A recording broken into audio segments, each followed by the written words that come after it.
Hi. ఈ రోజు గోదావరి సీరియల్లో స్టోరీ విషయానికి వస్తే ఇంకా జాను, అలకనంద అలాగే సింహాద్రి ఈ ముగ్గురు కలిసి బ్యాంకుకి అయితే వెళ్ళడం జరుగుతుంది. ఇంకా బ్యాంకుకి వెళ్ళిన తర్వాత సింహాద్రి ఎవరిక్కడ మా వాళ్ళు వీళ్ళు ఎవరు సీజ్ చేయమని చెప్పారు అని చెప్పి వాళ్ళనైతే అడుగుతా ఉంటాడు. ఇట్లా కన్నుగొట్టి అడుగుతా ఉంటాడు అనమాట. అడిగేసరికి మీరే కదా లోన్ తీసుకున్నందుకు సాక్ష్యం మీరే ఉన్నారు కదా అనేసరికి ఇంకా జాను అంటుంది మేము మేనేజర్ తో మాట్లాడాలి అంటే ఇంకా వాళ్ళు ఉండి అంటారు ఇక్కడ మేనేజర్ అయితే లేరు, ఆయన ఊరెళ్ళున్నాడు, వారం అవుతుంది ఆయన రావడానికి, అయినా కూడా మేనేజర్ పర్మిషన్ తీసుకునే కదా మేము వచ్చి ఇల్లు సీజ్ చేసాము అంటే సరే ఆ బ్యాంకు కాగితాలు ఇవ్వండి నేను చూడాలని చెప్పి జాను చెప్తుంది. అంతే అక్కడ నుంచి బ్యాంకు కాగితాలు అయితే తీసుకొస్తారు.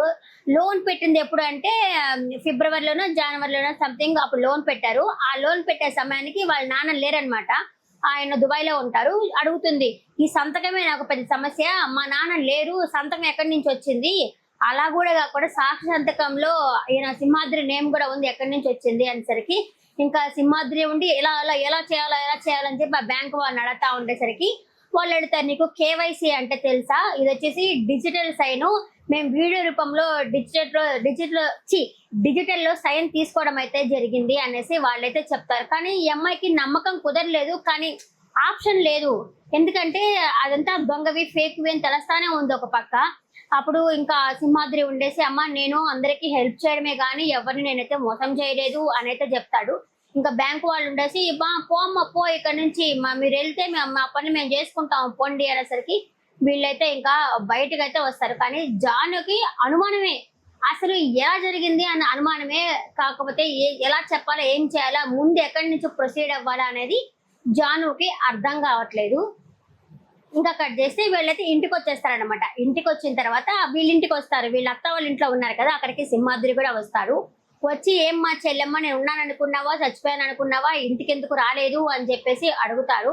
అడిగేసరికి అంతలో వాళ్ళ అత్త ఉంది కదా ఆమె సూటి పోటీ మాటలు అంటా ఉంటుంది, గిన్నెలు తోముకోవడం కూడా దెబ్బ దెబ్బ దెబ్బ సౌండ్ చేసుకొని తోముకుంటా ఉండేసరికి వాళ్ళ అమ్మ కూడా ఏమ్మా నీకు పేరేమో శాంతి అని పెట్టినాము, నీకు లేనిదే శాంతి కదమ్మా అని చెప్పేసి వాళ్ళ అమ్మ అడుగుతుంది. వీళ్ళు ఉండడం ఆమెకి ఇష్టం లేదు. అడిగేసరికి అంతగా ప్రేమ ఉంటే వీళ్ళని తీసుకెళ్ళొచ్చు కదా అనేసి ఆవిడైతే అనడం అయితే జరుగుతుంది. అయినా కూడా పర్వాలేదులే మీరు రక్త సంబంధం ఉన్న ఇంటికే వచ్చారు కదా అని అయితే వాళ్ళైతే మాట్లాడుతూ ఉంటారు. అదే సమయంలో ఏమో ఉంది కదా అలకనంద వచ్చేసి మీరు పోనీ పొలం గురించి అయినా తోట గురించి మాట్లాడండి అని చెప్పనేసరికి తోట గురించి కూడా మాట్లాడతానమ్మా నేను అని చెప్పి అంటూ ఉంటాడు. ఆ విషయము ఈ అమ్మాయికే తెలుసు, జానుకే తెలుసు, ఎందుకంటే ఆ తోట వాళ్ళ ఇంటికి పోయి ఇచ్చింది కదా అనేసరికి అప్పటికి జానుకు డౌట్ వస్తుంది. అదేంటి అంకుల్ నేను తోట వాళ్ళ ఇంటికి వెళ్ళొచ్చిన విషయం మీకు ఎలా తెలుసు అంటే నాకు అన్ని తెలుసమ్మా, ఎందుకంటే నేను రోజు తోట గురించి వాళ్ళని అడుగుతూనే ఉన్నాను, ఇంకొన్ని రోజులు పోతే వాళ్ళు నా మీద కేసు పెట్టేటట్టు ఉన్నారు, హింసిస్తున్నాను అని చెప్పనేసి నువ్వు ఎప్పటికీ అక్కడికి పోవాకమ్మా అని చెప్పంటాడు. ఇంకా నందు ఉండేసి అలా అనుకుంటే పోనీ పెళ్లి వాళ్ళకన్నా చెప్పండి అని చెప్పేసరికి మీ మామయ్య గారు పెద్ద మూర్ఖుడమ్మా, ఆయన మాట ఆయనదే కానీ ఎవరి మాట వినడమ్మా ఆయన అని చెప్పనంటాడు. ఇంకా వాళ్ళ అమ్మకి కొంచెం డబ్బులు ఇవ్వబోతాడు తీసుకో అని చెప్పేసి వాళ్ళమ్మ నాకు జాను వచ్చేసి వద్దు అంటుంది, వాళ్ళ అమ్మ కూడా నాకు వద్దు అంటుంది. జాను ఉండి మీకు వీలైతే కుదిరితే కొంచెం ఆ తోట పని చూడండి అనేసరికి వాళ్ళమ్మ గుడ్డిగా నమ్ముతా ఉంది సింహాద్రిని. వాళ్ళమ్ముండి వీలైతే ఏంటే మన పనులన్నీ చేసేది అన్నయ్య గారే కదా నువ్వెందుకు అలా అంటున్నావు అనేసరికి సింహాద్రి ఉండి ఆ చిన్నపిల్లలేమ్మ వదిలేయి వాళ్ళ మాటలు ఏం పట్టించుకోబాకలే అని చెప్పేసి ఆయన చెప్పి అక్కడి నుంచి అయితే వెళ్తాడు. ఇంకా సూర్యని చూపిస్తారు. సూర్య వచ్చేసి ఎలా తెలుసుకోవాలి ఇతను రామారావు గారు హాస్పిటల్లో ఉన్నారా లేదా అని ఎలా తెలుసుకోవాలి అని ప్లాన్ వేసుకుంటాడు. ప్లాన్ వేసి వాళ్ళ అమ్మ ఫ్రెండ్ అక్కడ డాక్టర్ గా ఉంది కదా ఆమె అడిగితే తెలుసుకోవచ్చు అని చెప్పేసి వాళ్ళ అమ్మ దగ్గరకు వచ్చి అమ్మ నీకు ఫ్రెండ్ ఉన్నారు కదా ఆ నంబర్ చేసి అనేసరికి ఎందుకు అనేసరికి ఏం బాగలేదా ఒంట్లో అంటే కాదమ్మ పనుంది అని చెప్పేసరికి అట్లాగే వాళ్ళ అమ్మ ఫోన్ చేసి ఇస్తుంది. ఇచ్చేసరికి ఆవిడతో మాట్లాడేసి ఇలాగ రామారావు గారు ఎవరైనా ఉన్నారా అంటే ఆమె వాళ్ళకి అసిస్టెంట్ కి చెప్పేసరికి ఎవరు లేరు అని తెలుసుకుంటుంది. ఎవరు లేరు అని చెప్పైతే చెప్తుంది. ఎందుకు అంటే ఒకరి లైఫ్ అండ్ డెత్ సమస్య ఇది, అది ఒకరి కుటుంబం మొత్తం దీని మీద ఆధారపడి ఉంది అని చెప్పి చెప్తాడు. ఇంకా ఎవరు లేరు అక్కడ అని చెప్పేసరికి ఇంకా సరే ఇంకా ఈ విషయం జానుకి చెప్పాలి కదా అన్న ఉద్దేశంతో వాళ్ళ ఇంటికి అయితే బయలుదేరుతారు.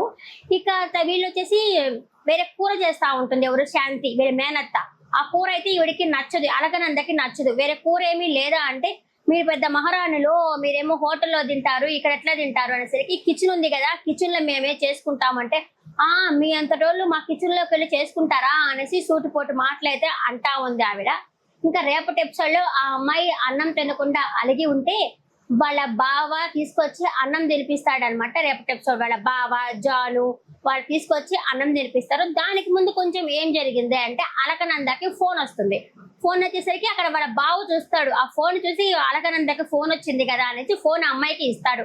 నీకు ఫోన్ వచ్చిందంటే నా ఫోన్ ఎవరు ముట్టుకోమన్నావు అంటే వాళ్ళ ఇంట్లోనే ఉన్నప్పుడు ఫోన్ ముట్టుకున్నావా అని అడుగుతుంది ఎవరైనా. నా ఫోన్ ఎందుకు ముట్టుకున్నావు అంటే ఎవరు లేరు నీకు ఫోన్ ఇచ్చాను కదా అంటే ఈ రోజు నువ్వు ఫోన్ ఇచ్చావు, రేపనే రోజు నువ్వే ఫోన్ మాట్లాడావని గ్యారంటీ ఏముంది అనేసి అలా అంటుంది. ఉండేదే వాళ్ళ ఇంట్లో ఆయన ఫోన్ ముట్టుకుంటే ఏమైపోయింది, మరి ఆయన చిన్నతనంగా మాట్లాడుతా ఉంది ఆ మురళిని అలకనంద. ఇదే ఈ రోజు జరిగిన ఎపిసోడ్ అంతగా పెద్దగా ఏమీ జరగలేదు, కానీ ఎపిసోడ్ బాగుందబ్బా. మరి 6:30కి వేస్తా ఉన్నాడు ఎపిసోడ్ ని. అలా కాకుండా మామూలుగా అందరూ చూసే టైం 8:30 అవ్వచ్చు, 7:30 అట్లా అవ్వచ్చు. ఆ టైంలో వేసినా పర్వాలేదు, పోనీ 8:30కి వేసుకోండి.